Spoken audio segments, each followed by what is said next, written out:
Mobil pemadam kebakaran tertangkap kamera menabrak pengendara sepeda motor hingga tewas terpental. Rekaman video kejadian tersebut lantas viral di media sosial.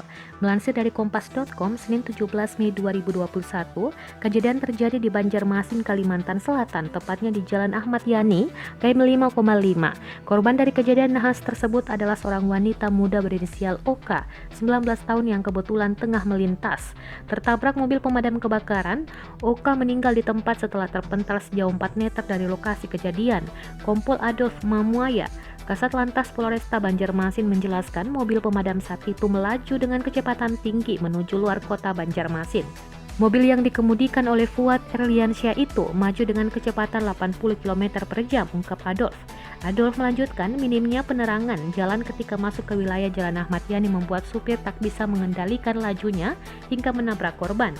Kini, sopir pemadam kebakaran telah berada di Mapolresta Banjarmasin untuk dimintai keterangan lebih lanjut.